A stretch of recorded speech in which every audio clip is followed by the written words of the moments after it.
समाज अपने आप में एक बहुत बड़ा शब्द है, लेकिन जितना बड़ा यह शब्द है उतनी ही बड़ी बड़ी कहानियाँ समाज और सामाजिक प्रथाओं से जुड़ी हुई हैं। इन्हीं कुछ सामाजिक प्रथाओं में एक प्रथा है बेटी को बोझ समझना।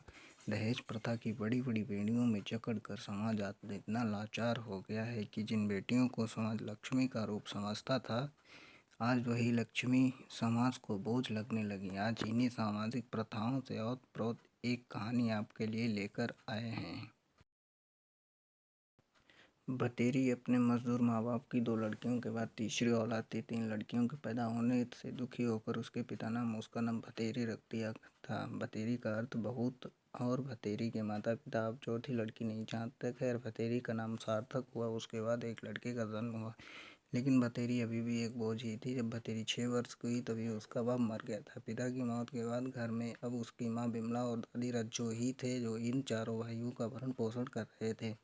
भतेरी की दादी रज्जो को आज भी बेटे की मौत से दुख ये था कि भतेरी का बाप अपने पीछे 3 लड़कियों को छोड़ गया था। वो अक्सर कहा करती थी, खुद तो मुक्ति पा ली, अब पता नहीं मेरी बुलावा कद होगी, कद भगवान इन नरक से मुझे मुक्ति देगा। भतेरी ने लड़की के होने के कारण पूरी जिंदगी अपने परिवार के घृणा और दुत्कार ही सही। पति की मौत के बाद भतेरी की मां बिमला का भाव शून्य हो गई थी। अब अपनी तीनों बेटियां जिम्मेवारी नहीं बोझ ही दिखाई देती थी। भतेरी 12 वर्ष की हुई तो उसे ब्लड कैंसर हो गया। डॉक्टर ने बताया काफ़ी रुपया भी लगेगा, परिवार में से किसी एक को अपना किडनी देना पड़ेगा। डॉक्टर ने कहा था कि किडनी देने वाले की जान को कोई खतरा नहीं हो। 12 साल की लड़की को ब्लड कैंसर होने की खबर जैसे ही गाँव वालों को लगी तो भतेरी के लिए गाँव वालों का दिल पसीज गया।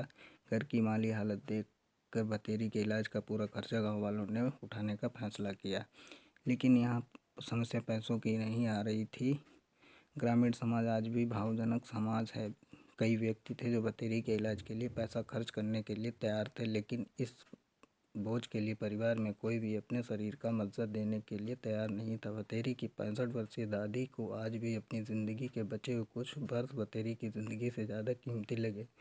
वो लड़की थी, इसलिए उसके परिवार के लिए उसकी ज़िंदगी बोझ थी। अपनी बीमारी से घुटती भतेरी आज मर चुकी थी। घर के काफ़ी लोग जमा थे। भतेरी की माँ और दादी को ढांढस बंधा रहे थे और उनकी गरीबी को कोस रहे थे। आज मृत भतेरी का चेहरा शांत था। उनके अपनी ज़िंदगी में बस अपने परिवार का दुत्कार सही था और बाद में सब कुछ समय, बीमारी, पीड़ा, लेकिन आज वो शांत लग रही। क्या इच्छा रही होगी उसके अंत समय में। एक बार उसने सुना था, माँ आदमी मरने के बाद अलग अलग रूप में जन्म लेवे, कुत्ता, कीड़ा, चूहा या डांगर।